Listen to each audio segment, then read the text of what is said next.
past 8 o'clock and Zoom welcome call everyone as to we beating that. today's episode of Marvelous Medicine, which is ensuring safe surgery for geriatric patients. The speaker is Dr. Subhendra Banerjee, a distinguished surgeon with over 4 decades of international experience in general, thoracic, and bariatric surgery.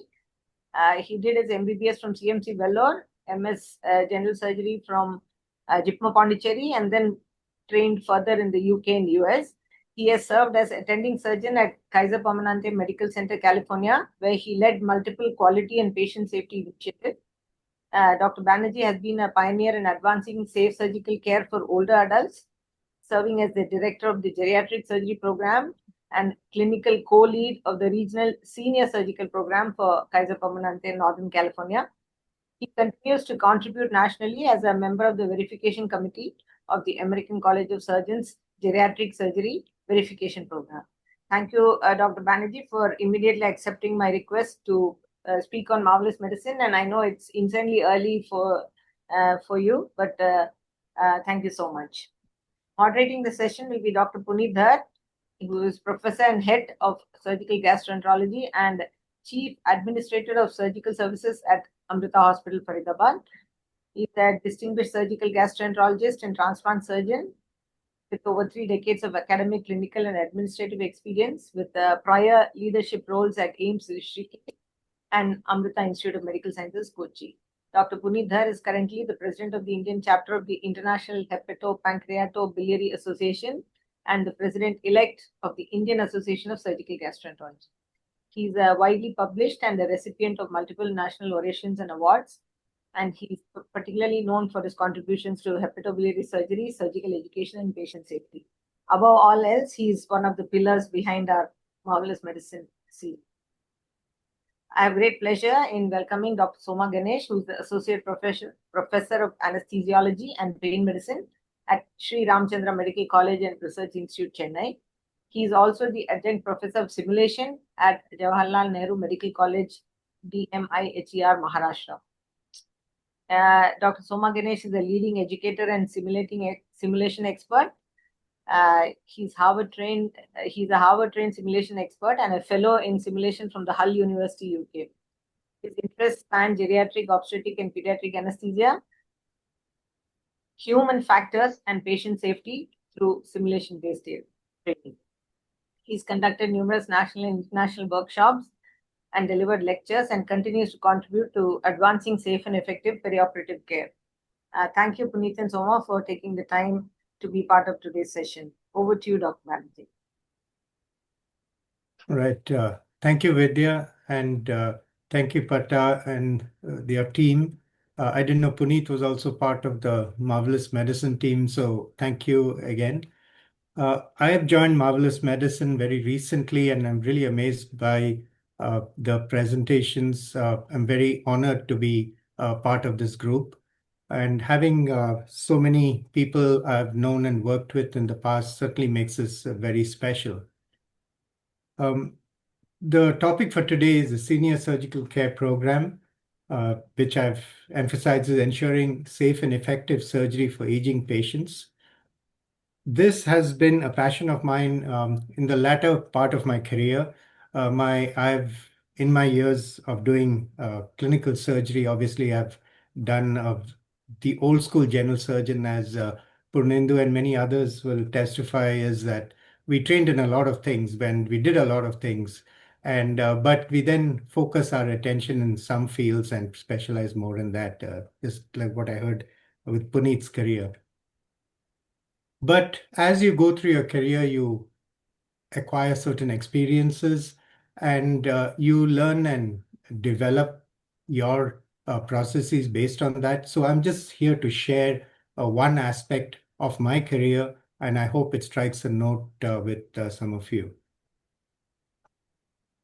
So in the agenda items today, we are going to talk about the concept of enhanced recovery after surgery, which is also called ERAS.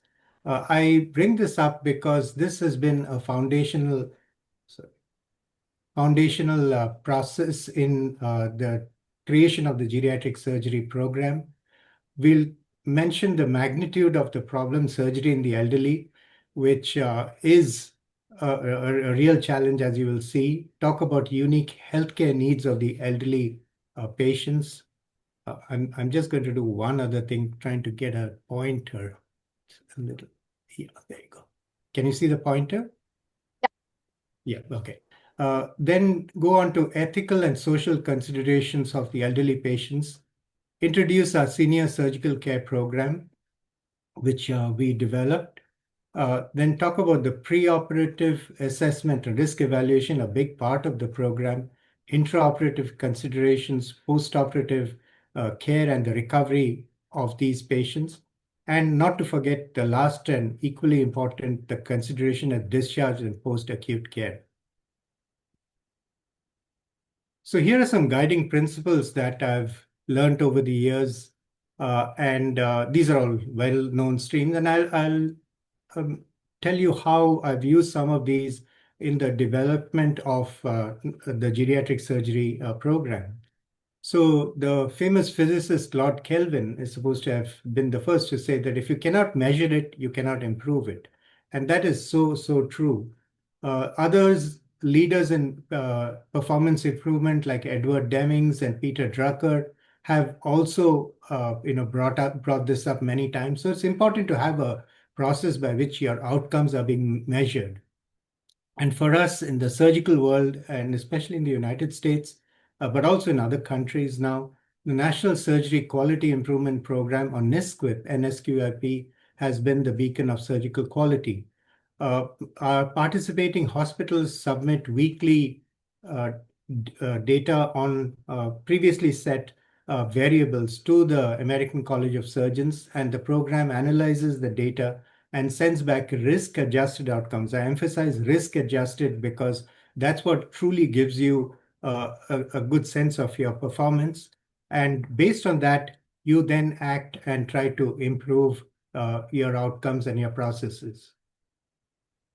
Enhanced recovery after surgery, or ERAS, is a platform for improved surgical care. And I will discuss this a little more in detail in a subsequent slide. It has been a platform for the development of geriatric surgical care, as it helps in surgical recovery. And I was very happy to see that the SOMAs on this call, because anesthesiologists obviously play a big role in this as well. The next principle is something I was initially taught in JIPMA, and subsequent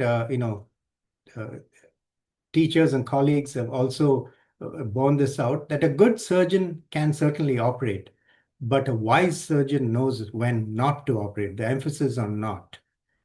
And I mentioned this because right in our early years of training in surgery, the indications for surgery were emphasized by our teachers. And I think that is something which has never lost relevance. So it's important to know why you're operating.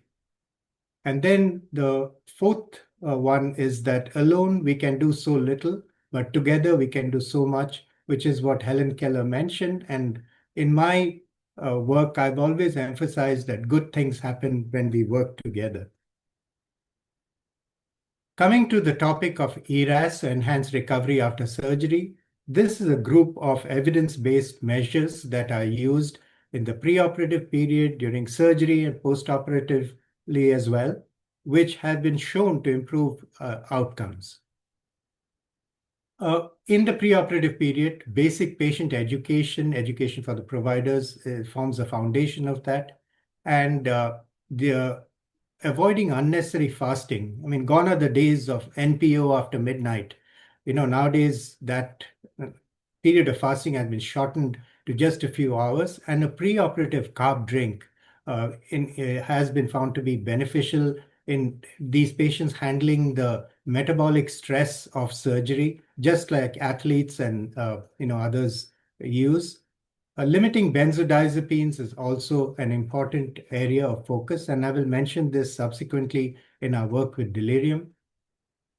In the OR, using MMA, stands for multimodal analgesia, with nerve blocks and other areas of pain control, avoiding opioids, avoiding nausea, vomiting. The surgeons focusing on reducing the lines, tubes, drains, and along with, of course, minimally invasive surgery.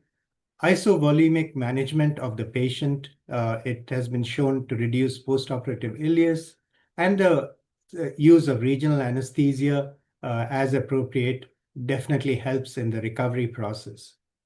And postoperatively, the focus is on early feeding, sustained ambulation, get up and get going. These are the important areas of focus. Multimodal analgesia, minimizing the use of opioids, removing tubes, drains, Foley catheters, and chewing gum, which has been shown to uh, increase the GI return of GI activity.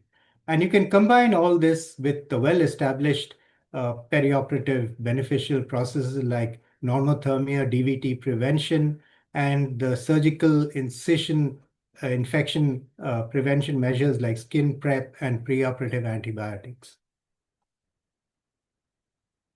Coming to the magnitude of the problem, now here again, we should define an age group. Normally, in studies, including some of the data sets in the American College of Surgeons, the age group is 65 years or older.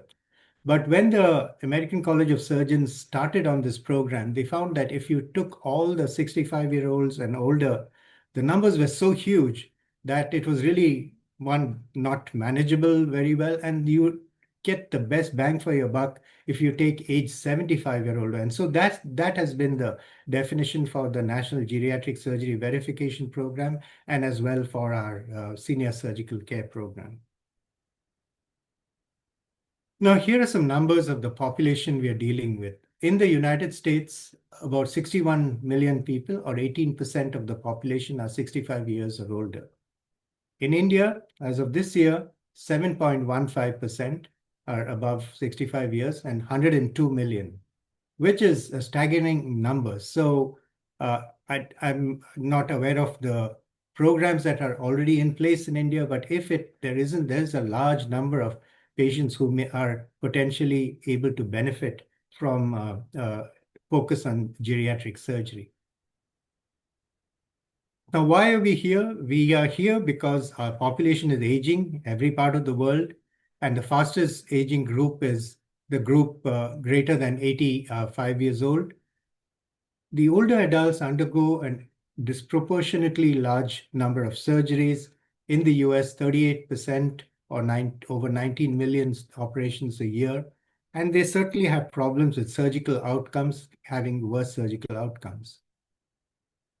This is it's a slide from a few years back showing the rehospitalizations in the Medicare groups over the age of 65 in the different states all across the United States. And regardless of whether you are in New York or in California or in Texas, these rates are high. More recent data shows a slight improvement nationally at 11.6%. But look at the statistics at 1 year. Postoperatively, approximately 40% were rehospitalized and 30% died at 1 year. So are we doing well enough? That is a question for all of us. Here is some data from India. This is a publication from the All India Institute of Medical Sciences on the elderly hip fracture patients. Hip fracture patients are probably the poster child, if you may say so, of a geriatric surgery program. So at AIMS, they found that the overall the 1 year mortality was 19%, and it increased with age, especially above 80 years. And if you look at the mortality over 80 years, it's 33, greater than 33%, so 1 in 3.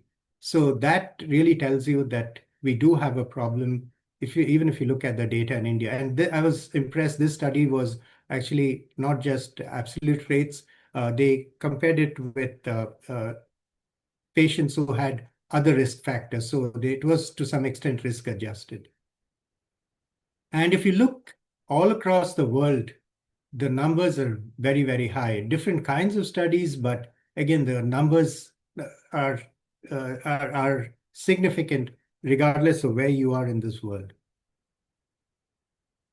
Coming to the unique healthcare needs of our elderly surgical patients, this is our starting point, the 5 M's of geriatrics: mind, mobility, medications, multiple health conditions, and what matters most. Mind, which is cognitive issues; mobility, functional issues; medications. Most of these patients have long list of medications that they're on, and many of these are deleterious to their recovery in the postoperative period and may contribute to delirium. Multiple health conditions, everyone knows about this, the cardiac, pulmonary, and you can go down the list. But what's not talked about a lot is what matters most.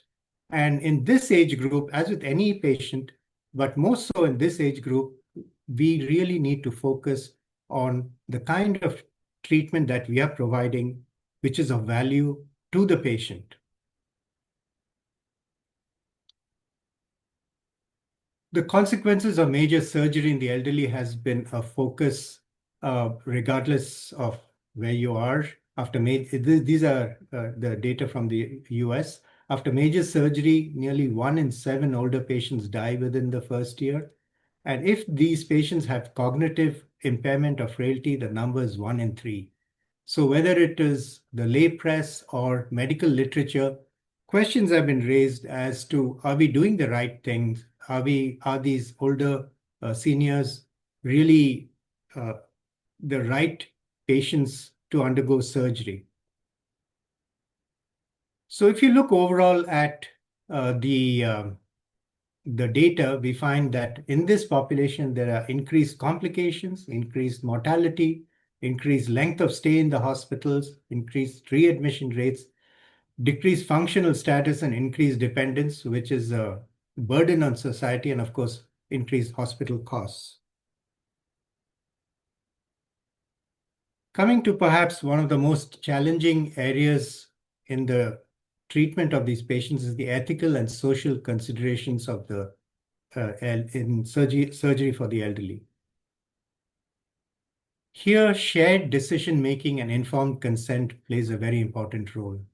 The patient and their family needs to be engaged in the decision-making process.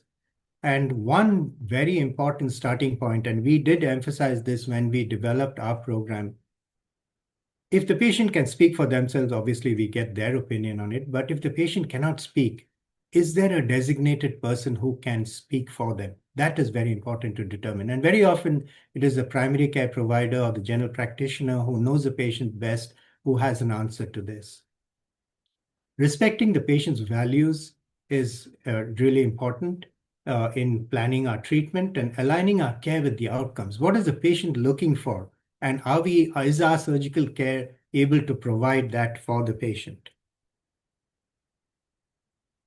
The impact of the surgery on the quality of life is extremely important. And as I will show you in one of the subsequent slides, we focused on this because what we consider the quality of life may not be what the patient thinks as something of value in their life. So it's important for us to know that and to work accordingly.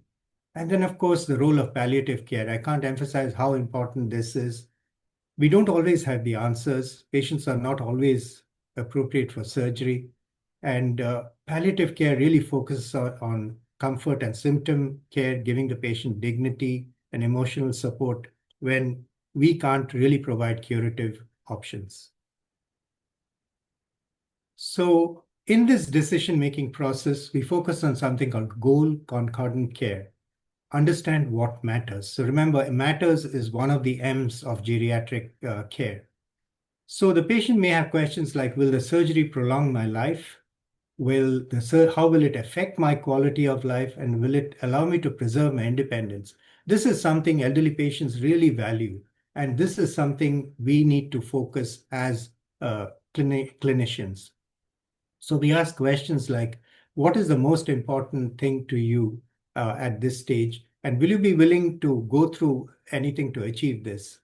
The other very important question is, can you imagine anything that will be worse than death? And, very often when we talk about our risk-benefit ratios and stuff, we put death as the last and the worst possible thing. But you'll be surprised that in the elderly patients, some of them are not really afraid of death, but they're much more afraid of being dependent and in a condition which would keep them alive but non-functional. So it's important to ask that question. And can you imagine a scenario where you would be comfortable just being, where you would be okay with just being kept comfortable? This is probably the most difficult area in the decision-making process. As clinicians, we are always taught and we practice that and we teach that to our juniors that we are treaters. We are the people who, as surgeons, we operate. We get patients better. So when we have to make a decision not to operate, it is difficult. It is difficult for us as clinicians. It's difficult for the patient and the families. And sometimes this is such a big dilemma. So if there was a process which helped us in this decision-making process, it would be good, definitely for the patient, for the families, as well as for us as clinicians. And I say this because in the development of our senior surgical care program, some of the most grateful people have been the surgeons. They've come to us, even if they were not true believers right from the beginning, to thank us that for having a process by which they can evaluate the difficult patients and help them in their decision-making process. So who declines surgery? 75% of patients will decline that and this is from a study from 2013, if their functional status is impaired after surgery, 75%. The number is a staggering 90% if they know the cognitive status will be impaired after surgery. And most are willing to accept a 50% risk of death before rejecting treatment. So to the patient, sometimes knowing that there is an option not to have surgery, have alternate treatment, can be a blessing, especially if they have serious medical or quality of life issues. Now, this is the start of our journey in developing the senior surgical care program. Since we were part of NSWIP, the National Surgery Quality Improvement Program, we received data from NSWIP on a regular basis. And a few years back, we got the information that our orthopedic mortality was high. And when we analyzed the data, we looked into it and we found that it was, hip fractures as well as some arthroplasty patients. So we got together a multidisciplinary group, surgeons, hospital medicine physicians, anesthesiologists, pharmacists, palliative care people, and along with nursing representatives, and created a team to see how we could do these things better. We focused on patient selection using the American College of Surgeons risk calculator, which I'll talk about subsequently. Developing clinical criteria, which patient should get what type of surgery, the preoperative optimization, where hospital medicine and others played a role. Then the postoperative care. So we developed little modules like this. It was a small project. We worked between 2015 and 2017, and we showed a significant improvement in our performance. And I'll show you similar charts later. This is a very small picture, but I presented this data at the American College of Surgeons Quality Safety Conference in New York in 2017. And based on this presentation, we were invited by the American College of Surgeons to be one of 8 pilot sites across the country to try and develop the National Geriatric Surgery Verification Program, which was just about to get started. So that's how we started on our journey. So coming to what we did. So in my talks, I always talk about grandma is going for surgery. What should you do? And it is the you could be a surgeon, it could be an anesthesiologist, could be anyone in grandma's care team. So with this, I would like to welcome you to our senior surgical care program. And the first thing is that grandma has a voice. It is vital, and how we align goals in this whole process. So as we developed our goal concordant program that was patient-centered, we focused on 4 areas: goals of care and decision-making, cognition screening and delirium, maintenance of function and mobility, and nutrition and hydration optimization. These were the 4 pillars. Now, how do you develop something that is so big? So here again, I've clarified some of the things here. PMG stands for the Permanente Medical Group. It could be any medical group. HP is our health plan, which is our nurses and non-nursing staff, as well as the executive staff. You need their blessings as well. And when these 2 groups join together to create a senior surgical care program. But what does this program include? It includes all the departments that follow the patient through this journey. So it starts with the primary care provider or the general practitioner who makes the referral to the surgeons, the surgical visit and evaluation, the preoperative optimization, the actual surgery and the postoperative care in the hospital, discharge from the hospital, and care in the post-acute care, like a skilled nursing facility or a nursing home. So all these providers and groups need to come under this umbrella for the senior surgical care program to be successful. And again, when we first presented this, there was this, how can we do something this big? Break it up.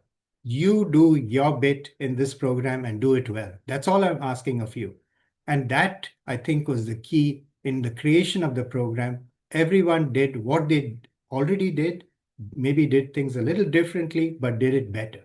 And that's what enabled us to create the senior surgical care program. So here is a summary of the program. There are the 2 arms, basically, for the elective surgical cases and the urgent emergent cases or emergency cases. The elective surgical cases is the easier the section of the program, where the patients are evaluated not only by the surgeons, but by a geriatrician. If you have a geriatrician, there's a shortage of geriatricians in the United States. But the perioperative medicine, POM stands for perioperative medicine, physicians with geriatric expertise sometimes substituted for them and evaluated them. And then we detected the high risk or the vulnerable population, which, as per the American College of Surgeons criteria, like age greater than 85 years, impaired cognition or delirium risk, impaired functional status, malnutrition, difficulty in swallowing, or the need for palliative care. So this was a high-risk group. And this group was evaluated as a next step by a multidisciplinary group called the Senior Surgical Board. And I'll talk more about this later in the presentation. And the Senior Surgical Board then made a recommendation to the surgeon and their primary care provider. And the final decision was, with this recommendation, the surgeon spoke with the patient and the family and decided to go for surgery or for non-operative measures like physical medicine, pain management, palliative care, and other things. So this is on the elective arm of the program. On the urgent emergent cases, we don't have the luxury of time. So we had to create a process where these patients were evaluated in a shorter, but with the same principles, by the emergency room doctors, hospital medicine doctors, the surgeons, and the anesthesiologists. They also had a multidisciplinary abbreviated evaluation and a meeting, not a physical meeting, but getting their inputs together on the electronic medical record at times. And then similar decision was made whether to proceed with surgery or non-operative. In both these, I put that there is a scope for surgical optimization and then proceeding for surgery. So this is basically just the outline of our program. Coming to the preoperative assessment risk evaluation, obviously a very important area. A comprehensive geriatric assessment is really the cornerstone of the evaluation of the elderly. And really the patient the patient's perioperative goals and other things need to be taken into consideration along with the geriatric assessment. This is a publication by the American College of Surgeons in the role of cognitive screening preoperatively. And some of the names you see here on this are part of our National Geriatric Surgery Verification Program team, we are still working with. What we found is the cognitive impairment is really prevalent, is detected up to 37% in non-cardiac elective surgery and in 50% of emergency surgery. And so it's very important to have a way of screening for this. Some of the validated tools are listed here. The one we use is called the mini-cog. It's a tool that can literally be done in 5 minutes. It uses a 3-word recall task and a clock drawing test. Like you draw a clock, and I have pictures of some of these in the later slides. In 5 minutes, you can do a quick evaluation to know if there is cognitive impairment. I want to next introduce a concept of frailty, and you would have heard this word in many other contexts. But what is it? For surgeons operating on the elderly, this is an independent surgical risk factor, as much as cardiac, pulmonary, or any others. It is defined as a decline in the physiological reserve and function across multiple body systems. It is very, very important. It is usually associated with aging, but I have to mention that we do see frailty in younger age groups as well. And if surgeons have asked for our help with this in young age groups, we've been there to provide that help. It increases vulnerability to adverse outcomes. It's seen in 10% of people over the age of 65 and in more than 50% of hospitalized or care home patients. So this is something we have to keep in mind as we plan our treatment for the elderly. Now, how does frailty interact with the patient's response to the stress of surgery?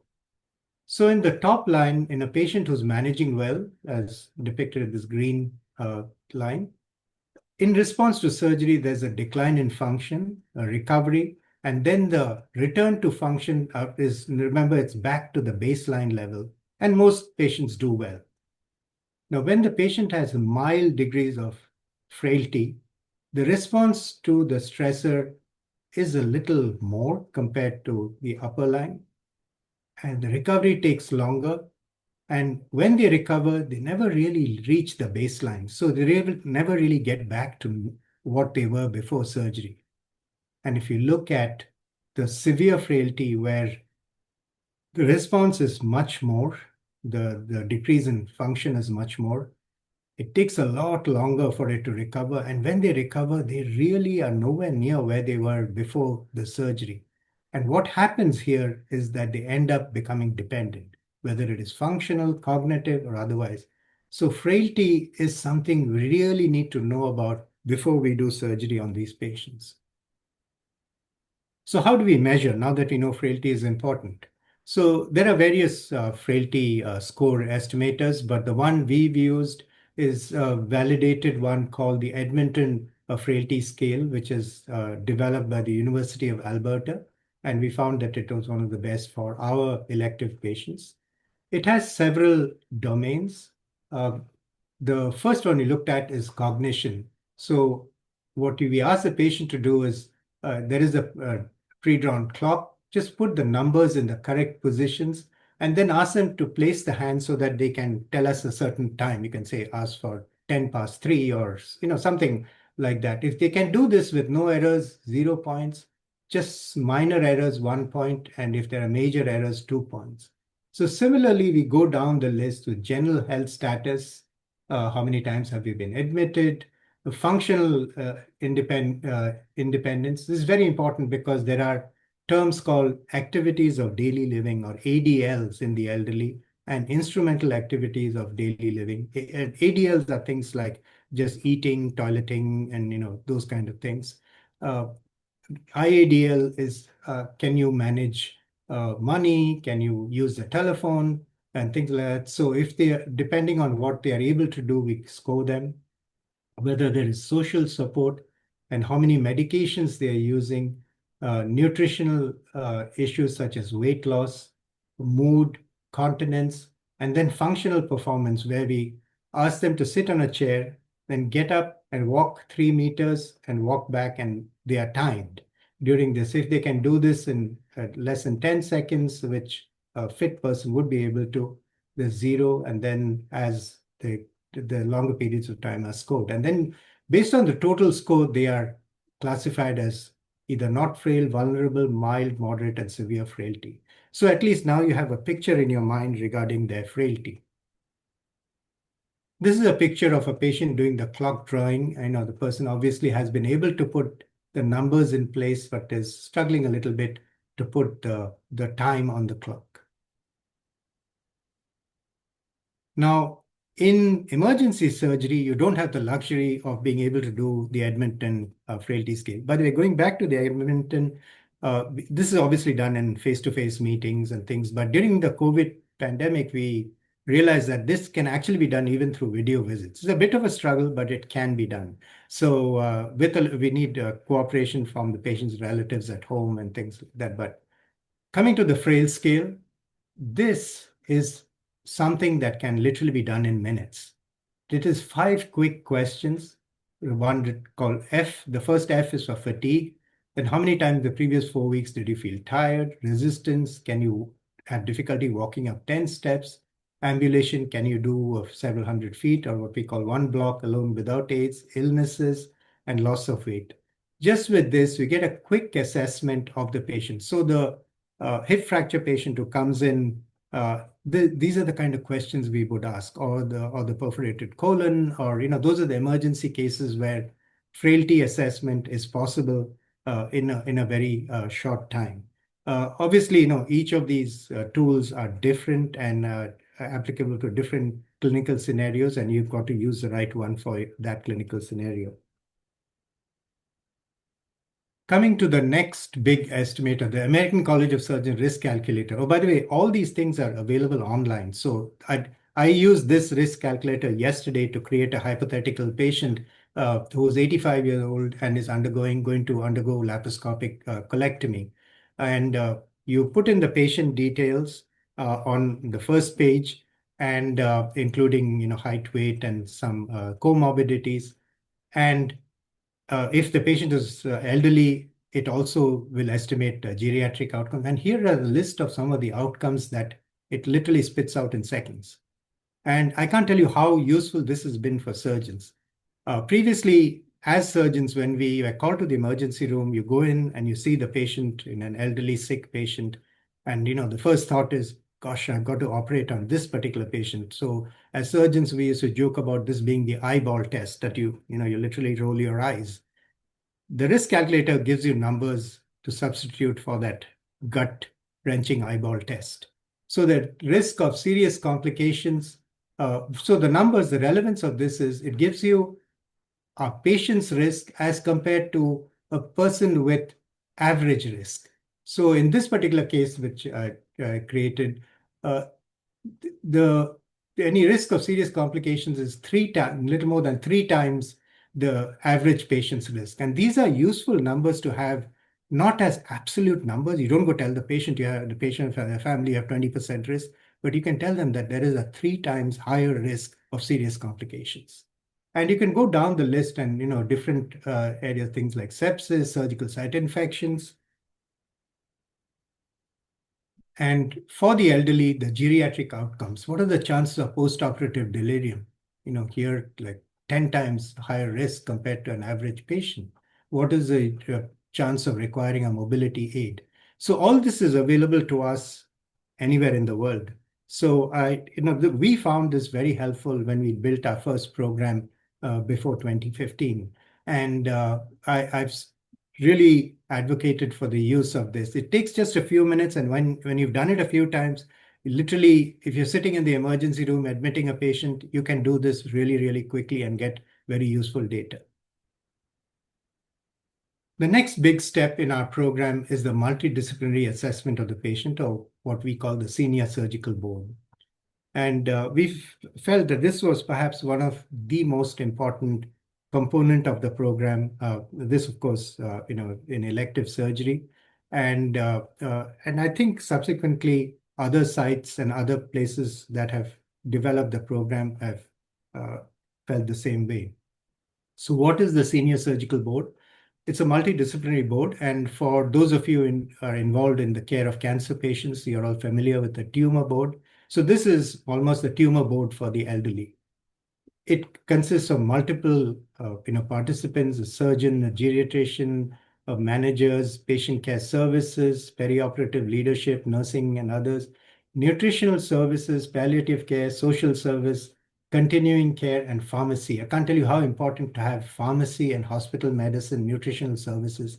They pick up things that are so good and so important in the recovery of the patient that it's really nice to have this big group participating. Initially, of course, we used to do these face-to-face, but with the advent of COVID, this has become an online, a remote process, which has made things a lot easier for the participants. And it is almost as good, although maybe in person, there's a little better interaction between the team members. The indication for the discussion at this Senior Surgical Board are the high-risk things we talked about earlier: age, greater than 85, cognitive functional impairment, and other things. So the group discusses the patient and comes up with a decision, which is then fed back to the surgeon and the primary care provider. And armed with this information, the surgeon then sits down with the patient and their family, often usually with like a telephone visit or a video visit, and they make a final decision. So the final decision is still between the surgeon and the patient and their family. We just help in this process. This is what a surgeon's note looks like. It's a little small, so you may not be able to read this thing, but so the risk-benefit discussion, surgical decision-making, we ask for the overall health goals, what are the impact of surgical and non-surgical treatment, the patient's social setting. We put in a bit of the ACS risk calculator, and try to see if there's an advanced care directive and a final plan of action.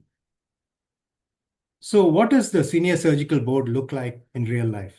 So this is actually one of our patients in our department, and a 82-year-old lady who presented with right colon carcinoma. And when we evaluated her patient health goals, her words, and I'm putting the actual words: I want to continue on doing the things that I normally do, and I don't want to feel weak. I want to live longer. My parents had longevity. So the surgical board discussed the patient. This final decision was proceed with surgery in concordance with the patient's wishes, but there were a few areas of focus that needed work. One was cognition. The patient has cognitive issues and memories and had moved in with a family because of this. And there was no formal diagnosis of dementia. So we felt that a further evaluation in the memory clinic was warranted to try to get this before the patient actually went in for surgery, because this has implications in her post-operative recovery and the kind of things that we would do. Nutrition was poor, and she take nutritional supplements. There was no advanced care directive as far as life care planning was concerned on the electronic medical record, and we referred them to health education, which proceeded with this. And then our pharmacist picked up a medication which had a black box warning for neuropsychiatric complications, and for the perioperative period, we would stop this medication. The patient underwent a laparoscopic right hemicolectomy and was discharged on the second postoperative day. And remember, an 82-year-old on the second postoperative day. Her daughter's words, these are the exact words: I'm so impressed with the detailed evaluation the mom received before surgery. This was new to us, but we understand the care and consult involved in her care. So this is what a senior surgical care evaluation looks like in real life. Now, what are if you have senior surgical boards across multiple hospitals, what do the numbers look like? And this is one of our presentations at the ACS conference. This was in a study done in 2021, about 600 patients across 21 hospitals in our Northern California, Kaiser Permanente region. So we found that 83% of the patients either completed surgery or surgery was planned and was pending, but 17% surgery was not recommended or the patient opted for alternative treatment. And that's important. This is the subgroup where one, this patient and family and everyone else involved in the care would have thought maybe surgery wasn't the best treatment. And second is we avoided non-beneficial or futile surgery. That is an area that is very important to keep in mind. This is the surgeon's chart from a patient, a 93-year-old male who presented with hip fracture. And this is what, again, the evaluation involved, the discussions with the patient, goals of care, current living condition. And this is what the ACS risk calculator looks like if it is imported into an electronic medical record. We tried to link it up with the ACS website, didn't work, so we would literally copy and paste it into the electronic medical record. But there it was ready for everyone to see. And if you look at the mortality rates, this particular patient's mortality rate was almost 4 times higher. But this was involved in the decision-making process.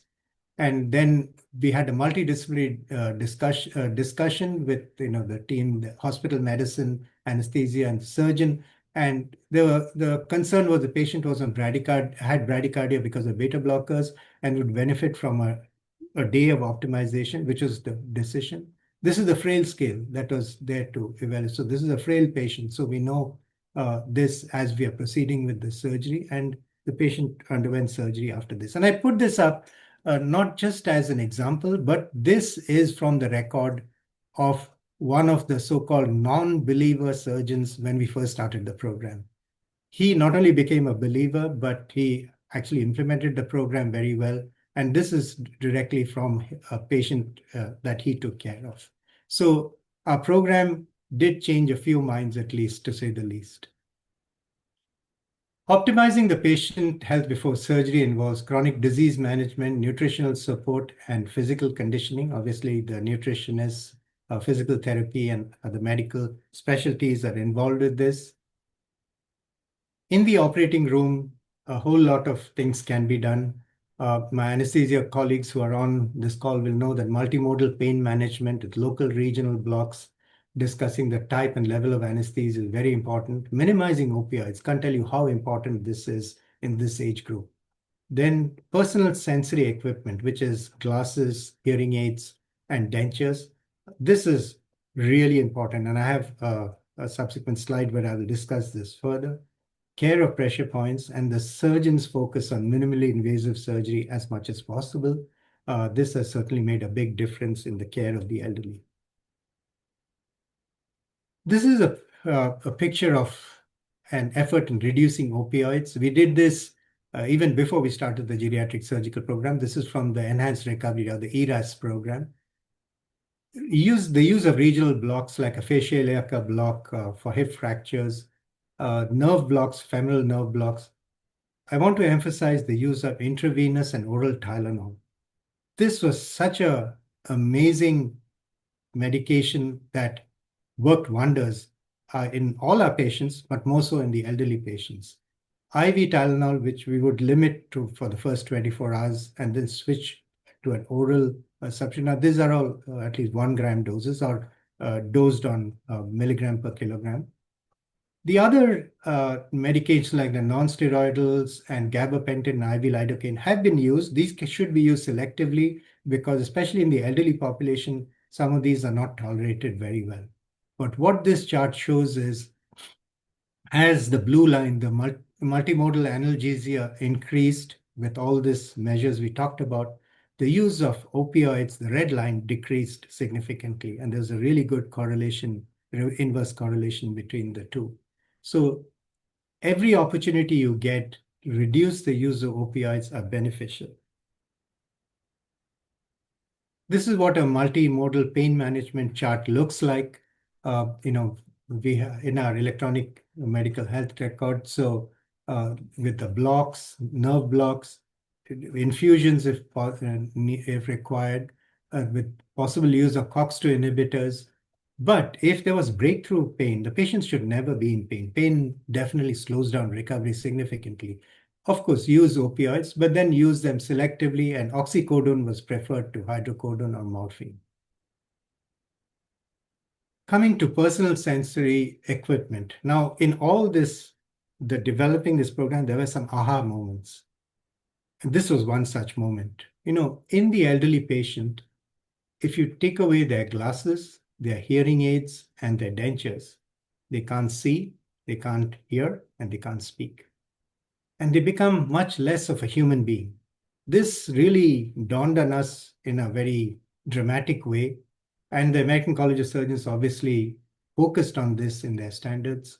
So when the patients came in for surgery, we secured these very precious personal sensory equipments in a locked container. This is the pink container you see hanging on the patient's gurney. This is locked. And these are returned to the patient. This travels obviously with the patient and is returned to the patient in the recovery room once they are awake enough to be able to use them. A lack of these personal sensory equipment contributes significantly to postoperative delirium, and it starts in the recovery room. So it's very important for us to keep our focus on these. In the postoperative care, the words focus on is delirium avoidance. So this is an example of our enhanced recovery order set with inpatient medication management, which is focused on delirium management, intravenous IV Tylenol, and then switching to oral, but with options for opioids if a breakthrough pain occurs. We come to an area of the care of the elderly where the pharmacists play a vital role. This is called the Beer's list of medications. Many of you, I'm sure, are aware of this. It is maintained by the American Geriatric Society, and this list is updated from time to time. It has a list of medications that are harmful for the elderly. And, so our pharmacists, as they screen all the inpatient medications once a patient is admitted, and in the outpatient scenario, they do it at the senior surgical board, they look for the Beer's list of medications. What we try to do is find alternatives. Now, that's not always possible, and urology is an area where anticholinergics are used very commonly, and we don't have good alternatives. But when we can, we should use alternatives, avoiding those medications there. It is a very important measure in delirium prevention.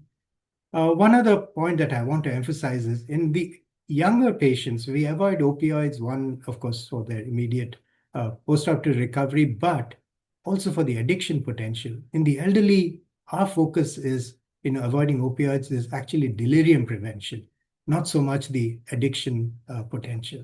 So this is an important difference to keep in mind. Then the good pain management results in the patients getting rehabilitation, so early mobilization. And as the sun sets, so does the increased degree of delirium and cognitive dysfunction in the elderly, especially if they are in the hospital. So delirium monitoring, orientation protocols, trying to reorient them to time, place, and person, and reducing confusion is important. Minimizing sedatives. Benzodiazepines are one of the worst offenders in this, very much part of protocols in hospitals. But if they can be substituted, we have tried melatonin with some success if sedatives are absolutely required. But it is an important area in delirium prevention.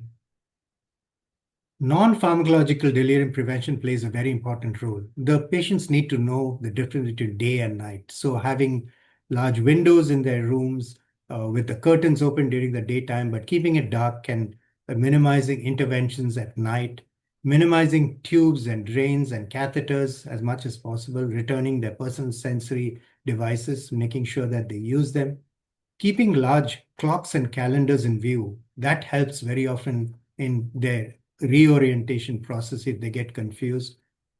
Encouraging family and personal items at the bedside. If you can have family members by the bedside, it is amazing in the prevention of delirium. During the COVID pandemic, when we couldn't do this, we asked for pictures or family members or items familiar to the patients be kept there. We learned that, if there is an episode of confusion or delirium, having a family member by the bedside to reorient the patient makes a big difference. And then all the other the medical conditions that contribute to delirium, such as impaired mobility or inadequate hydration or oxygenation, pain management, prevention, infection, hypoglycemia, all these need to be appropriately treated. These also indirectly contribute to delirium. So what does this look like in the hospital? The nurses do delirium screening with something called the Confusion Assessment Method, or the CAM score, and they have criteria for this. And they first try the non-pharmacologic prevention measures, and these are part of standard nursing care. And if they do find that there is change in the CAM score, or the patients are becoming delirious, I have to stop and tell you, there are two types of delirium that we see. One is the standard one where they are agitated and screaming and shouting and thrashing around. But equally damaging and equally dangerous is slow delirium, where they just lie still, don't move, don't do anything, but they're completely confused and completely delirious. So it's important to keep that in mind. And then if the physicians are required, obviously they have medications, and very rarely psychiatry needs to be consulted on these patients. Delirium is not just bad for the patients as we see them, it contributes significantly in other ways to the healthcare system. This is a study from the Harvard group of hospitals that showed each individual episode costs about $20,000 to the system. And what they emphasized in this article is the human cost of this is immeasurable. It's immeasurable because the patient never really gets back to normal, and functionally or cognitively, they remain different, sometimes permanently. So this is also a huge burden to the family, to society. And so our focus on delirium avoidance should be really an area that all of us need to focus on, especially for our surgical patients. Then the standardized post-operative care requires focus on mobility. These are nursing flow sheets that estimate the clinician-assessed level of function, or CLOF, and the patient-reported level of function, and see the difference between the two, and involve physical therapy to try to improve things as appropriate. Similarly, nutrition and hydration, the nurses screen for the nutritional status within 24 hours to do a bedside dysphagia screen. And there's a simple malnutrition screening tool with 2 quick questions. And based on that, a referral to a dietitian. We had opted to put our high-risk patients to be almost all evaluated by a dietitian for this thing, because malnutrition is very common. Up to 40% of such patients have significant malnutrition in the elderly. So it's something to focus on pretty much for all patients. Then it's not enough to do all this. We have to make sure that they are doing okay at discharge. So we again look at the geriatric vulnerabilities at discharge, cognition and delirium risk, mobility and function, malnutrition, and have a plan to address each of these through physical therapy, occupational therapy, memory clinic, referral to the appropriate clinicians, and finally, patient and caregiver education for the geriatric syndromes like falls and confusion at home and how to deal with them. Just because we picked up things before admission does not mean we are done with it. We have to make sure that these things are followed up, because this is going to follow the patient.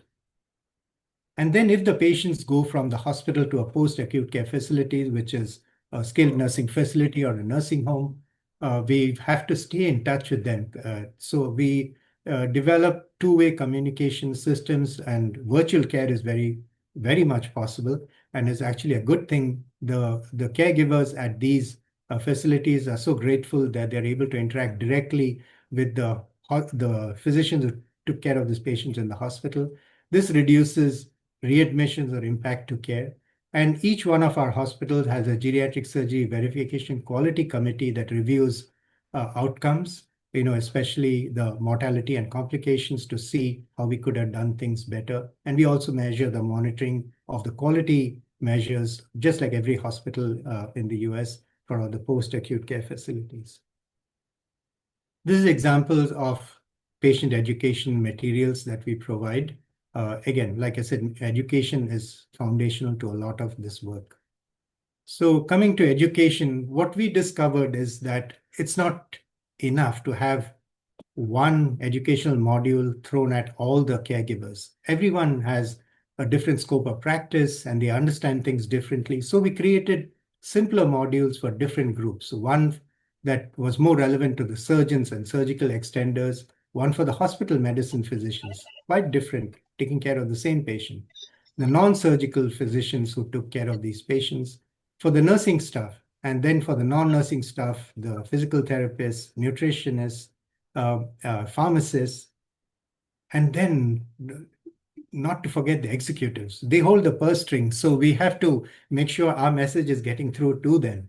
And they are some of them are medical, some of them are non-medical. So it's important for us to make this entire program understandable and the areas of focus explained clearly to them for them to get their buy-in into this program. Then having the family involvement is also critical. Having community resources. We have community education programs every year, a separate program every year, and make sure that their psychosocial needs are addressed. So why do we do all this? So we do all this for better outcomes. And this is an example of what we achieved in our hospital in Fresno, California. Again, going back to NISQIP and going back to the American College of Surgeons, they have an outcome measure called the Elderly Death and Serious Morbidity, or DSM.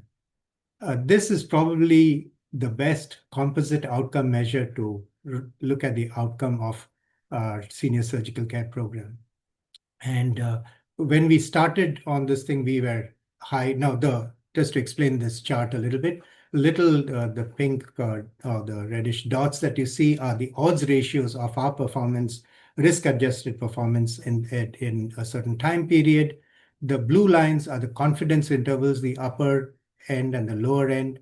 And the yellow horizontal line is the population rate, which is what across the entire database of all the hospitals that participate in NISQIP. So when we had started on our program, our odds ratios were high, but as the program progressed, you notice the trend dipping below the line. We had a mild uptick during the COVID period, but after that, again, it came down. So we were actually showing improvement in the death and serious complications in the elderly with the implementation of this program. All 21 of our hospitals in Northern California have this evaluated, and other outcomes measures as well. And we try to focus on this once a month to see where corrective measures could be taken. And if we drop off, why are we dropping off this? So it's important to have outcomes measures like this. Then the cost of the geriatric surgery verification program really justifies the benefits. Obviously, there's a program fee and other expenses, but reducing length of stay, delirium, readmission, complication, the list goes on and on. So if you have to make a case to the C-suite and explain to the executives how this makes a difference, for us, it was the health plan, talking to our health plan personnel as to the value of this program. This kind of information was very important. So if you are anywhere in the world, how do you care for these patients? You have a roadmap. You have evidence-based measures, and you have the geriatric surgery verification standards. This is, again, something available online, free to anyone who's interested. These are 30 standards that were created, and in some of my slides, you may have seen a standard number at the side. That particular intervention was one of the standards from this manual. And you can read about how to develop a program. And, so it's there for anyone who's interested. And as I hope I've been able to show with my data and experience, this is of value. So this is something that is available for anyone to use. The standards are likely to be revised next year. We are working on that project right now with the American College of Surgeons, but the essential standards are still very much the same.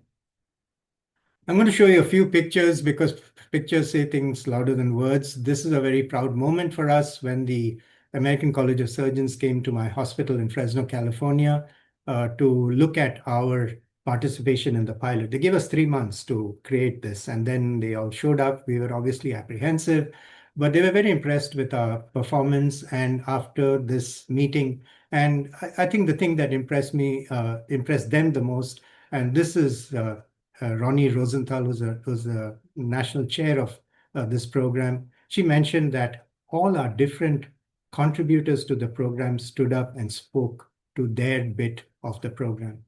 And this is what enabled us to be successful, and subsequent hospitals who've tried this program as well.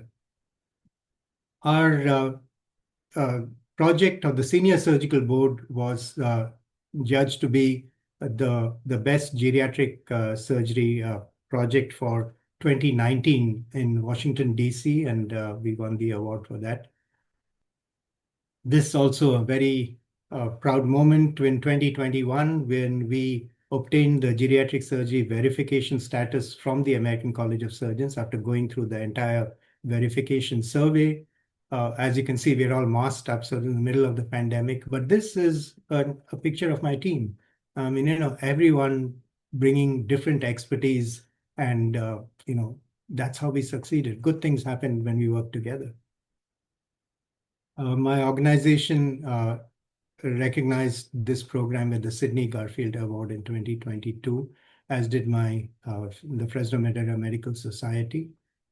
And this was very special for me because this was my last foray with my surgical quality team at the American College of Surgeons Quality Safety Conference before retirement in Chicago, Illinois, where we had a few presentations. And like I said, almost everyone who was there had brought something special to the table when we developed our programs right across the 21 medical centers. Right now, this program is out of our 21 medical centers, 12 have already been verified by the American College of Surgeons, and the others are working on this. Across the country, 27 hospitals have been geriatric verified, right, all across the United States. We were the second hospital in the United States to be verified. And right now we hold 12 out of the 27 hospital lists. I just want to see more and more hospitals go down this path. I've included some references, in the presentation. So it's something you're interested in, that'd be great. All right, this is all I have. I'm happy to take any questions. And thank you once again for giving me this opportunity. Over to you, Soma. Thank you, Dr. Banerjee, for sharing your deep insights and practical wisdom. I think I totally enjoyed the talk. I think you have covered all the comprehensive aspects of elderly surgical care. And as I was listening to your talk, I was going through a chat box, and there were lots of questions. And I think, as Dr. Venkatesh mentioned, most of the questions were answered as the talk progressed. So I think this is one of the talks that is Banerjee, if you could just stop sharing your screen, we can see everyone. Oh, okay. And Puneet, if you're there, please turn on your camera so that we can see you. Thank you.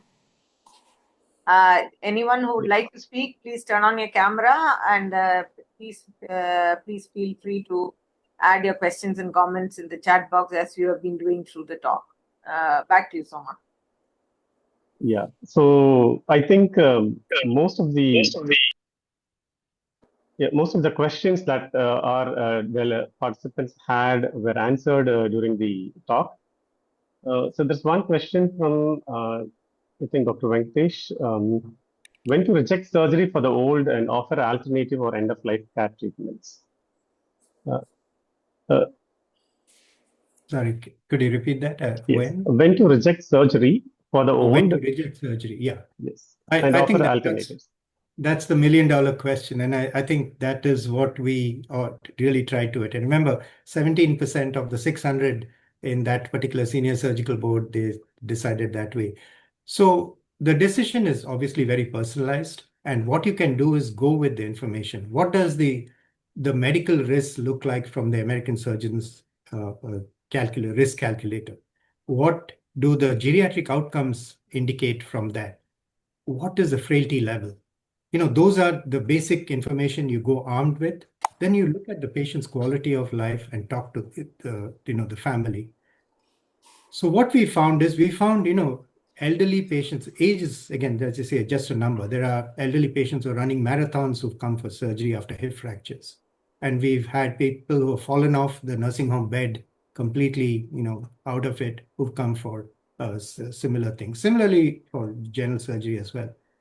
You look at the bigger picture and you talk to the patient. Say, these are the, this is the score, these are the risks, these are the benefits, and what are the likely outcomes. There is a tool called the best case, worst case scenario. Again, this is created by a surgeon from Wisconsin, and it's really nice. It's you draw two little lines and you say, best case scenario is this, worst case scenario is this. Grandma looks like she's going to be somewhere in this area based on what we know. So that helps the patient and the families visualize what we're talking about and not just be vague about these options. With this, you take a decision. Now, there are times when, especially in emergency surgery, where the surgeons have felt, maybe that's not the best thing. But if the patient and the family decide they want to go ahead with surgery, knowing all the risks and benefits, that's their decision. On the other hand, especially on the elective side, I'll give you examples where we had, patients' surgeries deferred, not canceled, deferred, because they had no support system. The elderly mom lived in California, but the daughters lived in New York. And so we had to reach out to these daughters and said, can you come over and take care of mom for a few weeks while she recovers from her orthopedic surgery? But if we had done this and just sent mom to a skilled nursing facility and back to her, her home, outcomes could have been terrible. We've had patients readmitted with, refracturing, patients who were dependent on walkers, before we had our program, these kind of things, unable to perform. So there are a lot of areas where we can optimize patients' things, but, rejecting or refusing surgery is probably the last option, and it is relatively low. Thank you, sir. To follow up with that question, it's just my question, personal question.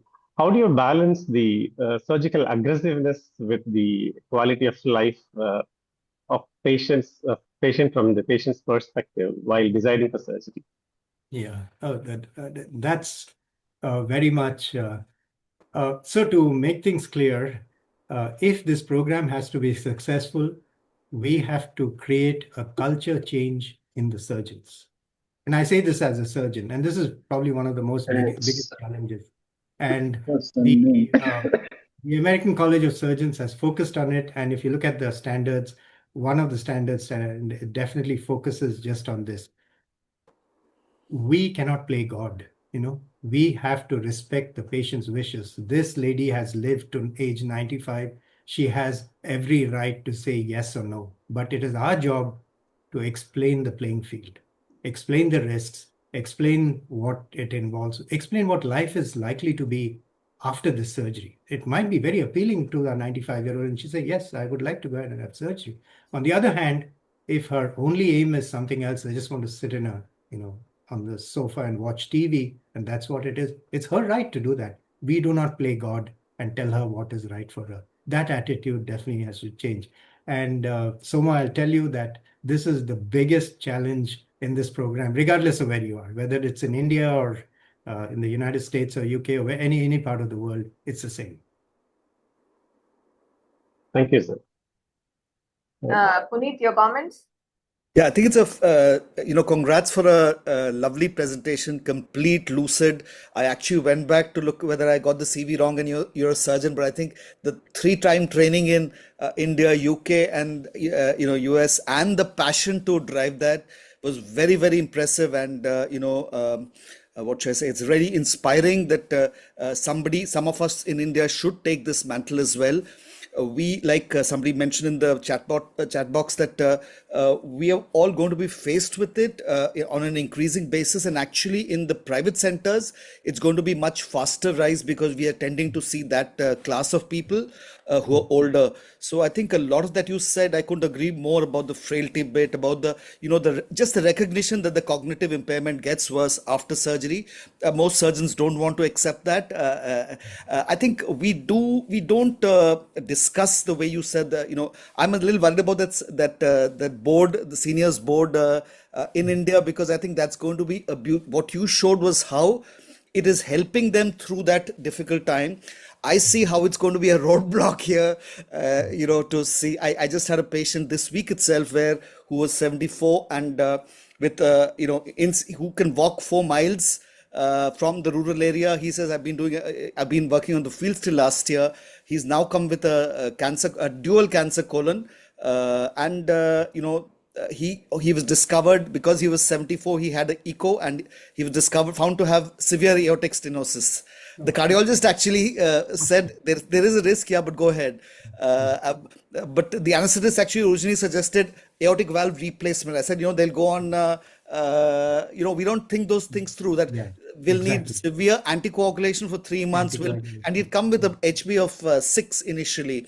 So we had to have, we were supposed to have a video consent of the process and was given a mortality risk of 50%. He's going to die 50% just based on one. So I think what you showed us is it's much more important to have those elegant scores. And what I loved best was your best case, worst case scenario, because I think once they understand the spectrum, like Gavande's book, I think once they understand the spectrum, they're able to decide. I don't know whether what you showed us was really lovely and the ideal. I think I'm wondering if India, what might work better for us is actually before we reach the stage of surgery, whether we actually assess how much do we want to investigate? So I had a 92-year-old aunt, the son calling me up this morning only, saying that, her creatinine is worsened. Should we start dialysis now? So, I said, you have to look at what is her status. So the whole thing shifted, do you really want to know? So when they come to me for an endoscopy, do you really want to know if we find something? Are you going to, so the hope is that they are going to find something benign and, which will need to, I say if it doesn't need treatment, you don't need to test it. If it is malignant and you're not going to treat it, there's no point in looking for it and scratching and getting upset about it. So a lot of times I actually use that in my own relatives, but it's much more difficult in patients. What do you think about the pre-investigative stage? Last month, I had one of my daughter's friend's grandmother with gallstone, CBD stones presentation. So I thought it's fairly straightforward. I said, come over because we are slightly outside town. So, come over. But suddenly the girl from the US, she calls up and says that, no, it's a cancer now. We are not going ahead with all this. We're going for a PET scan. I said, how do you know it's cancer? So he says the CA99 is 20,000. I said, very frequently it can be even in benign conditions. So please don't go for the PET scan, because only thing PET scan will tell us is it's gone somewhere else.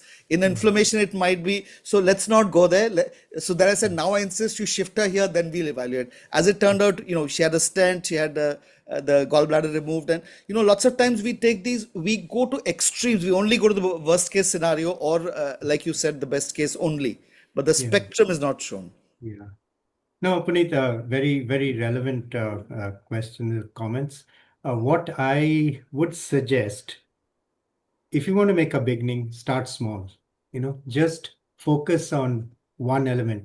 I presented our experience with 21 medical centers. At least I belonged to that group, and I had some clout with that group. We have subsequently moved this program to other parts of the United States, Southern California, which is a different group, Colorado and other places. And I found that people are not really ready for it in different ways. No infrastructure, no the things. So what do you do there? You start with one thing. It's in our do you have a tumor board for oncology, for example? Yeah. So use that as an example. Tumor boards work so well because so many heads get together and they help make a decision on this thing. Start small with the elderly.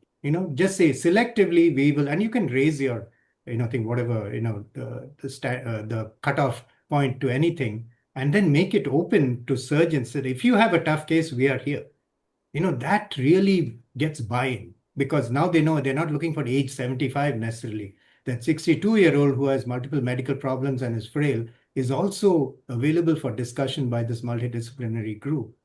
And once you start small and then you build on it, people see things happening, they'll get buy-in, And is the time you're spending on this worth it? Show them the data. Now there you'll need to get a little buy-in from sort of the executives and the leaders in the field. And if you yourself, you're the head of the department, so you definitely have clout, and your voice means a lot. But you make little inroads like that. And when we first built the other program, ERAS, so everyone was already complaining, we're doing this, that, and the other. So I said, okay, if you can't do ERAS, do ERAS Lite. The similar kind of thing. You can do a geriatric surgery, smaller version program, and start with that, and you can slowly build. No, I think we definitely, you've really inspired us. We definitely need to make a start. And one thing which I think we need is, we don't take as physicians, we leave that to the juniors. We don't take a social history of the elderly. What's kind of setting their rein, what they're going to go back to, is the child who's come actually staying with them. So a lot of this is done by the residents, but I've found, I made a huge impact in this only by literally hand holding, holding the hand, as well as, making sure that they feel trusted, that they can, confide. Amit also just put it in the chat box that, we don't have a system of a primary care physician, because, if we include them in the sort of process, in India, mostly they directly go to the super specialist. So I think if we have them also a part of it, and they go back to them, it'll be a good thing. So I think a part of what this should be, how to take care of them, like you showed in the, back in the community. Yeah, I think it's helpful definitely to have that in place. Yeah. Definitely. So Basumani's asked, the person's sensory equipment has impressed everybody. She's asked whether a phone should also be given. A phone can be useful in some ways, and especially during the pandemic, video calls with the family members definitely made a big difference. So we all took turns holding the phone in front of the patients because no one could come and visit them, and it was really difficult it's difficult for everyone, but more so for the elderly. So yes, we haven't looked into that as yet, but the three personal sensory equipment things was, it literally, I'm not exaggerating, when it was presented to us, it really brought tears to our eyes. No, and Dr. Tara's mentioned that I don't think any surgeon mentions the possibility of cognitive issues at all. We learn from shared news from friends and family. That's not totally true, but it is something we hesitate because the moment you tell them, there is a bit of a oh my gosh, are we going to see it now? And they go into a thing. But I think we do need to inform them. I think if it's told before, it's much better. What I have faced is when I've told them later, there's always a worry that is it happening now? And every day there's a thing. Venkatesh said elderly don't follow the law of parsimony or Occam's razor. Most of the time it is Hickham's dictum. I'm not aware of what that is. If you want to, Venkatesh, just tell us what is Hickham's dictum. Yes, sir. Yes, sir. So first of all, thanks for an excellent and a very comprehensive talk, sir. And we are being drowned with elderly care in India. No nursing home is exempt. No hospital is exempt from taking care of these people.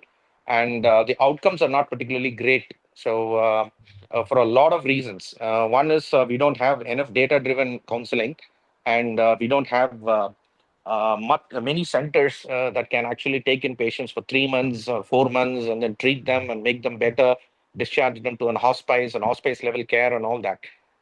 So let me come back to this. The law of parsimony is essentially one disease, one symptom, or one disease, many symptoms. So the physician always tries to make a diagnosis of a single disease entity. So that is Occam's razor. And Hickham's dictum is it's not always one symptom can be caused by multiple diseases in the elderly. So that is Hickham's dictum. So so Yeah, we end. yeah, We, I think that's I'd never heard those terms before, but thank you for bringing that up. Frailty is a good example of the second. It's so many things that contribute to frailty, and in the end result of that is really poor outcomes, especially poor outcomes for everybody, but every medical and surgical specialties. But after major surgery, it's the worst. I have Akhila's, a question, sir. Can I go ahead? Sorry, Puneet sir. Can I ask him a question? go ahead. Sir, this is regarding, is there a generic tool for calculating life expectancy, irrespective of the different comorbidities which our elderly patient has, so that the starting point for any discussion could be starting with life expectancy before or after intervention? And any particular tool that is validated for Indians? And I know there's public health data available pretty much for every country as far as life expectancy goes. The best people who know about these things are the insurance people, because they calculate a lot of things based on that. I'm sure LIC has been in business for decades, and I was going to say centuries, but decades. But I'm sure they have that kind of information. I'm not sure from the medical side if there is anything like that. I truly believe the American College of Surgeons in this area, because I've been with them for almost 15 years, and almost every conference they have a section just on the statistical interpretation of what we are doing. And I've always tried to attend that because it gives you the facts behind the risk adjusted data that they are submitting to us. It gives you the data, the work that is created behind the risk calculator. And to me, all those things mean a lot. And so I would trust, no system is perfect, by the way. There are, problems with any evaluation system, but in the surgical field, at least in the United States, that's the best we have. And I think, we should use that whenever it is available and appropriate. The living will has come up more than once, so if you would want to address it, that box. Importance of having a living will in the elderly patient undergoing surgery or any other major medical treatment. Yeah, thank you. So we have a totally separate department taking care of this. It's obviously the advanced care directives as to if something happens to you, what are the interventions you would like? And they specify, and you can go down the list or you can give a thing. First of all, do you have a designated decision maker? It's called DDM, designated decision maker. And after that is the advanced care directive. Those you can be as specific or more general, and that it does involve filling out some paperwork even today.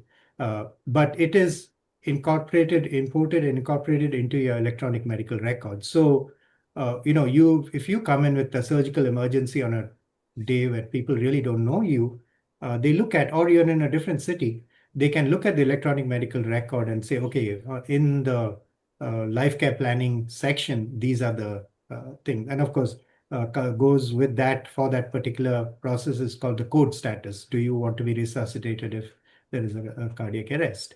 And so those are very important elements that we try for everyone. Again, we're not successful in getting for everyone, but we try to already have that available in the electronic medical record for anyone to use based on the scenario.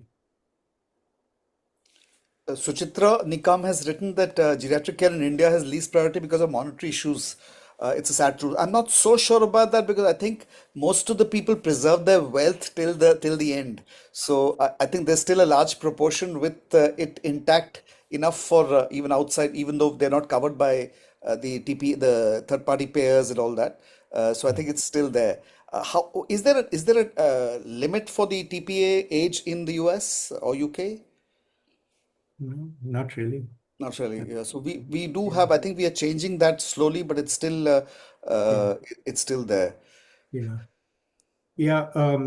I looked at the question a little differently. the paradox in the US is that an internal medicine physician with a geriatric fellowship actually earns less than an internal medicine physician by themselves, which is really something that came to light after we started on this program. We are trying to recruit geriatricians, and nobody wanted that. We were very lucky to have a very good geriatrician who was originally from Chennai, actually, and she was just amazing, and the work she did. But now people are waking up to the fact that geriatrics is important. So there are separate departments that are being created with, all kinds of things. But it's happened, I would say, in the last 4 or 5 years. Before that, geriatrics was not a sought after specialty. I didn't understand why, because we had a geriatric population years back. I thought they could risk being mentioned in the will as well. So at least I find Well, myself a much more yeah, gifted person now when I'm taking care of the elderly. that's good. And you feel a part of the family as well. I don't know if that's They get attached to you very much. yeah. Yeah. Ravi I Shankar, you think, have a hand up? Ravi, Hi, Ravi, Shubhu. Thanks. A lovely talk. thank And you. just a slight digression. I think part of the problem, particularly in India, is that families really need to talk about end of care, living wills, and advanced care directives. And they have to do it well before somebody becomes really sick.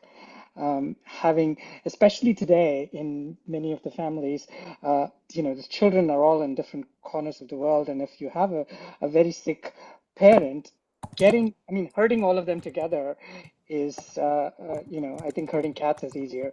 So it's a difficult thing, and that's something I think that needs to be, more. I think social media and others have to really propagate the idea that even well before people get sick, to have this discussion, and go through a checklist: IV fluids, yes, no; pain meds, yes, no; Riles tube feeds, yes, no; and go down all the way down to CPR, and then you have your answer. And not just that, to let everybody know, the caretakers, cousins, everybody know that this is our family's decision, and please do not, do something crazy. So, because it's always so much harder to sort of take away care than to say, okay, we're not going to do anything, we're just going to watch. It was just a comment, so thank you. Yeah. Ravi, thank you for everything that you do for this group and others. I really appreciate that. And what you mentioned is very true. Not just a problem in India. I think it's a problem in the US as well.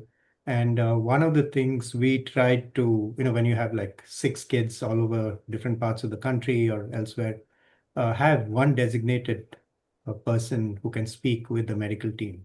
And that kind of streamlines the interactions a little bit. It doesn't always work, but when it does, it's a little easier. Have we actually validated all those scores for younger people? I mean that because I walked into one of my relatives who was having it done, and I thought I would score very badly in them as well. So The ACS risk calculator is for all adults, I mean, over the age of 18. So, we just used it on the elderly. The geriatric variables actually developed in the year, I think 2019 was when they first started it. 2018, they piloted it, and that was added as a later thing. But the ACS risk calculator has been in place for much, much longer. And being an enthusiast in this field, I convinced a lot of people, including anesthesiologists in our organization, to look at that. And rather than, and I mean, I'm open to other risk calculators if you have a validated process. The NISQIP process is so robust. They you can't just submit data. You've got to have trained people who look for that data, and they have templated protocols and how the data goes in. And not only that, they make the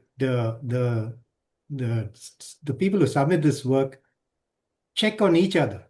They check on each other, and audit each then other, yeah, absolutely. periodically the college comes in and audits their thing. So it's like they say, garbage in, garbage out. So you've got to make sure that the data coming in has to be good. And that's how then you can trust the risk-adjusted data that you're getting back. And the college really works hard on that. No, the script was a fantastic. I've been following it up for so many years. It's fantastic, and I think it's given us a lot of lessons as well. So congratulations. Keep up that good work. Yeah. Sometimes, And too much of objective sort of scoring with things, some of the ranges don't come across. For instance, a cardiac issue, a trivial one gets bracketed with an extreme one at the same time, and there's a tendency, particularly from the anesthesia side, to over-assess the risk. I mean, I guess it's safer to overassess than underassess, but they're so scared when we give them very high things, we sometimes stun them and they still feel obliged to go ahead. So, any thoughts on And that? you use your clinical judgment, right at the bottom, the last step of the calculator, there is a surgeon adjustment that you can do. The numbers look crazy, but this patient, is running marathons, so you can opt to reduce or increase. They allow a 10% adjustment. So that element is still thrown in there. And the reason they did that is nothing is perfect, So and remember that they are trying to get a risk calculator across so many operations, whether it is general surgery, orthopedics, vascular, everything. And it doesn't work very well. My orthopedic colleagues are not all impressed with the ACS risk calculator. They have their own other things as well. And that's fine. I mean, all I'm asking is evaluate the patient. No, I think I didn't know about this 10% thing. I think that's a fantastic idea. On the other side, many surgeons don't want to tell the patient, and I think it's also the patient doesn't ask the right questions. Many times they ask, what is the best thing we can do? They don't ask what's the right thing to do in this case. Like elderly do tend to get slower, less aggressive tumors, for instance, neuroendocrine, prostate. So, telling them that the surgery might be the biggest risk factor to their life is very difficult for surgeons to tell them. So, small neuroendocrine in the head of pancreas, I tell them your only chance of dying in the next 6 months is from surgery. Yeah, that's true. That's so true. I mean, we have to be realistic. You have to be realistic. Yeah, very true. Hi, Puneet. Can I say something here? Yes, Deep is an orthopedic surgeon who's involved with orthopedic anesthetist who's involved only with the elderly hip replacement. So yes, your insight would be lovely. Your deep insight would be lovely, Deep.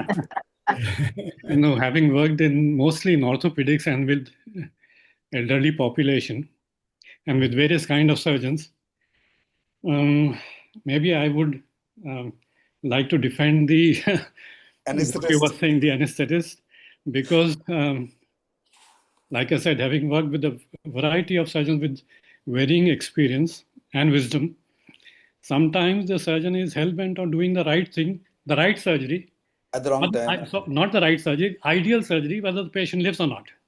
Yeah. I did the ideal surgery. I did the perfect surgery. Patient is dead the next day. So what do you achieve? So sometimes that is what drives the anesthetist to be extra careful to cover his backside, basically, because of working with less experienced surgeons. Then you got to factor that in. We get that absolutely. I think like he said, the 10% deduction for the surgeon. I think there should be a 10% enhancement for the anesthetist. Granted. So it is not that.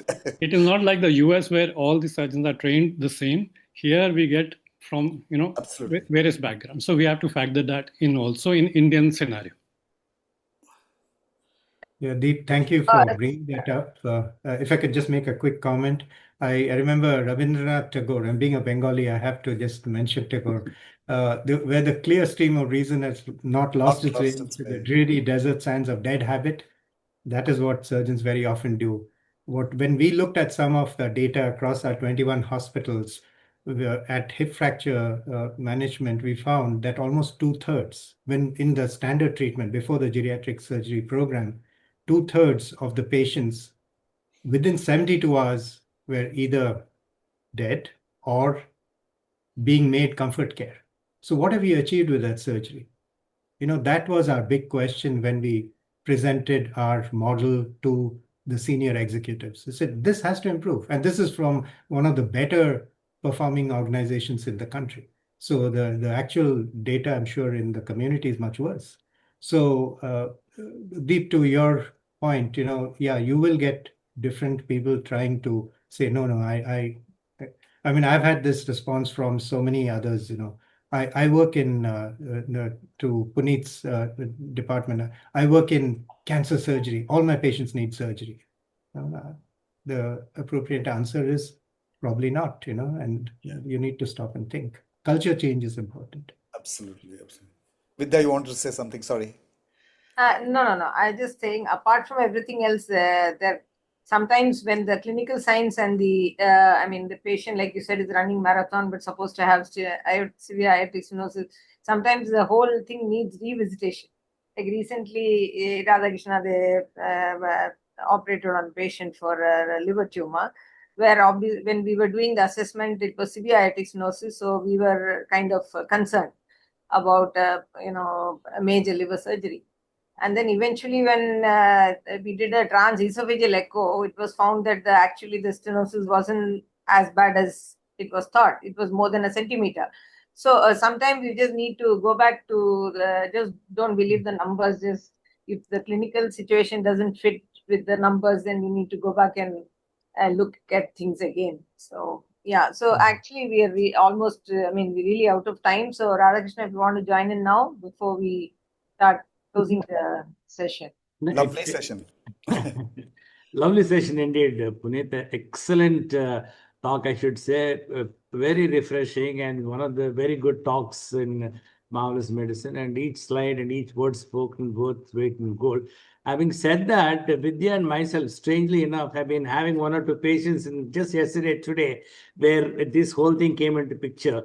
At another patient who's a 90-year-old, actually, he was admitted from the emergency for lower respiratory tract infection to the cardiac ICU, found to have complete heart block. So the cardiologist went and did a pacemaker, permanent pacemaker. And during imaging, we found that there's a HCC, resectable HCC in the liver. And now the whole thing is, where are we and how should we go about? That's one thing which, more than that, this morning, Vidya myself, I was very little rude to her, which I'm generally not, because she's very helpful. About yet another patient who's 75, acute cholecystitis, requiring lap chole, is in delirium. Okay. She said, no, it's delirious. You have to get a neurosurgeon and a psychiatrist see. The neurologist said MRI. Then we try to explain, this is a situation. And he says, no. So Banerjee, before he gets away with it, my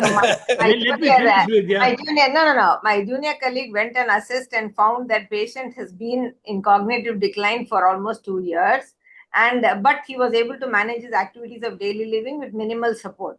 But now for the past 48 hours, he's kind of completely out of it. And she had just rushed to go and see the patient before starting her case. And so in her, I'm not finding fault. I'll tell you here. I'm just telling. The issue is the neurologist categorically said, no, you can't take the patient up without an MRI. Now, see, there's a huge ego is involved when we have multiple specialists treating these old patients. Because the older the patient, the more specialists they come in. Actually, how can you say that my cardiac thing is not important, and how do you say that MRIs are not, especially in the corporate sector?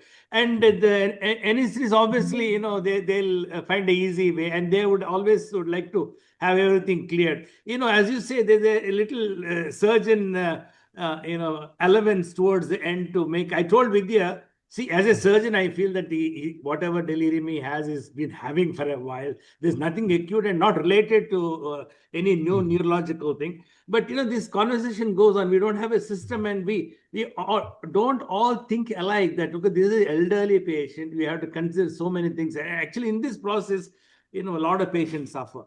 And I really, really like certain things. Actually, frailty, Puneet, is not it's not in surgeon's dictionary. We never look into. No, I think it's the single most. I agree with Subhendra. It's a single most thing in my patient population, and you can really predict that. Just that end of bedogram is good enough, and all those scores are fantastic. I think we should use them.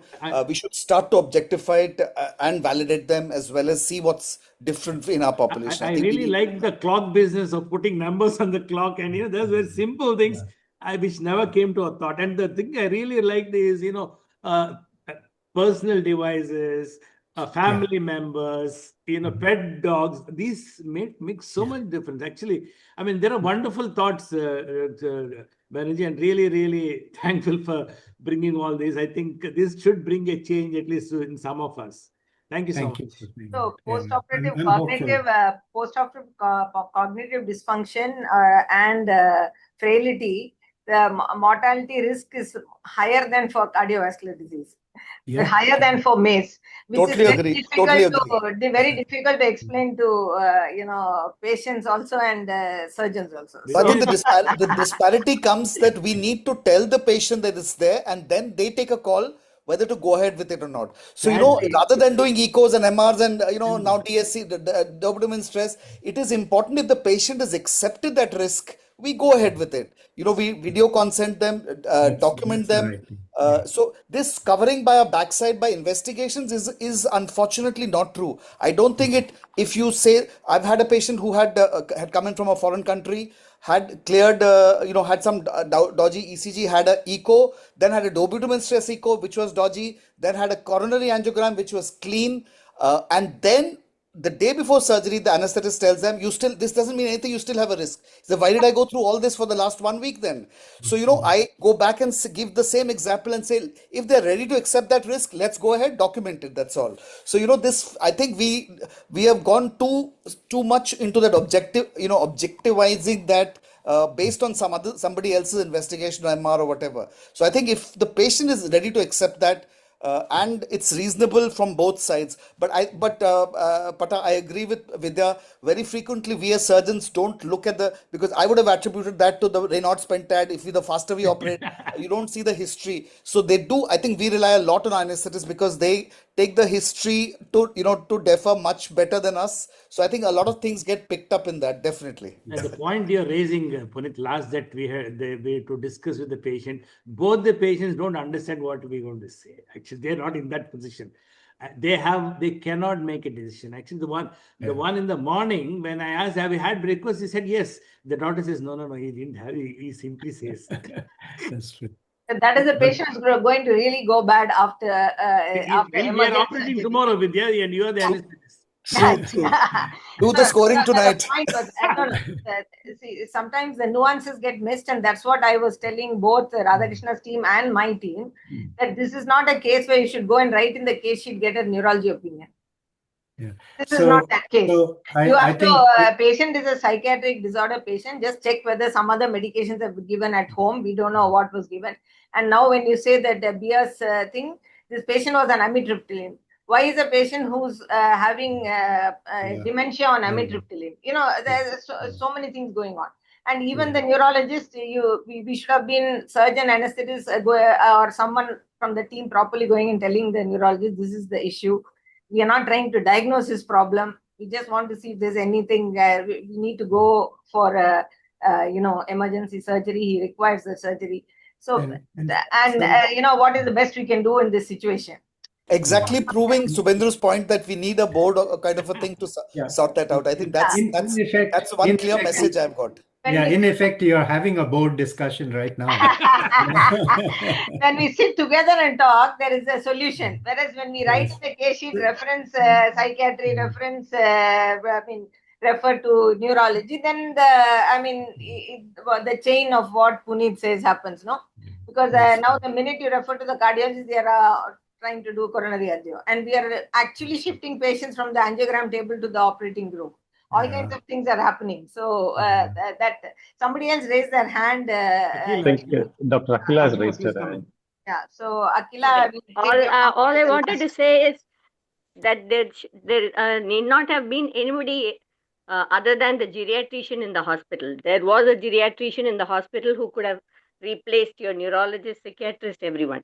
So the acceptance of a geriatric specialist has to first come from the doctors.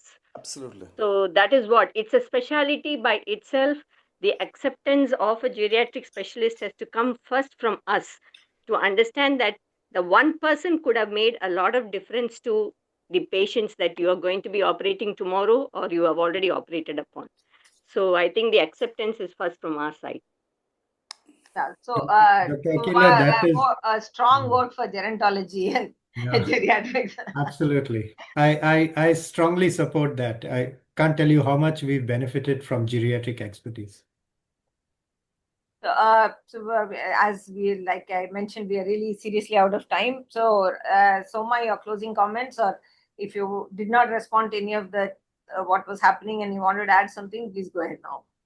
No, it's perfectly fine. I think I enjoyed the both the talk as well as the board discussion that has happened so far. Yeah. So it was absolute pleasure listening to you, Dr. Subhendra. I think it was an eye-opener for many of us in many of the areas. I think I read this GSB standard some years ago, I think a couple of years ago. It was wonderful. I think I made lots of changes in my practice during for my geriatric anesthesia. So to the final question I would like to ask is, so we have talked so much about the ensuring care for safe surgery among geriatric patients. So if at all, I think this is a simulation question. So if at all, there's one thing that I have to change when I cater to geriatric or elderly patients, what should I change from an Indian perspective? I think Device. oh, sorry. That's for me, I guess. Yeah, just a starting point. You have clout with the perioperative team, right? I mean, as an anesthesiologist, is that right? Am I hearing that correctly? Okay. So if you have that ability, then maybe the multidisciplinary discussion is one thing that you can lead or start or even conduct. Basically, of a lot of these senior surgical boards or multidisciplinary boards, you need one person to get started. That person takes ownership, takes responsibility, and slowly they attract more and more people. It could be 4 or 5 people initially, or 2 or 3 people, and then you build on that. I think, if you take on too many areas that is way beyond your normal scope of practice, it's very challenging. You can't go tell pharmacy, do this, somebody else do that. That is much more of a senior leadership role. But as an anesthesiologist, you do have the ability to have a multidisciplinary discussion. And I think you can play a very important role in that. Thank you, sir. Thank you very much. You're very welcome. Yeah. Over to you, Vidya, ma'am. Yeah, Puneet, your closing comment. No, I think fantastic. I think the faster we get this, the video of this, will the comments also be in the YouTube video? Because I think a lot of good stuff has been written in that. If we can, I think the AI the comments captures will that. not come on the video, Puneet, but they'll be separately recorded as conversation and comment. There's separate things there. It's available for all the talks actually. Yeah, because I think we should, the wider surgical community does need to sort of see the objective part of this, where, and while it's hot off the press, it's easier to disseminate that. So request for this to be faster. Thanks so much. Fantastic. I think you got me interested into it very deeply. Thanks so much, Vidya, for having me here for this session. Since you're heading 2 organizations, so in your future conferences and CMEs, you should include absolutely safe geriatric care surgery as part of if you would like me to contribute at any stage, don't hesitate. Absolutely, we'll reach out to you. Absolutely. So your closing comments, I'm waiting for my first cup of coffee because it is 6:30 a.m. When we started. So, but thank you very much. I really enjoyed this, interacting with everyone. And thanks Vidya, thanks Patta, and thank you Puneet and Soma for being the moderators. Thank you, sir. Thank you so much. Thank you, everyone. It's almost 2 hours. We'll meet again next week with another episode of Marvelous Medicine. Till then, take care and stay safe. Good night.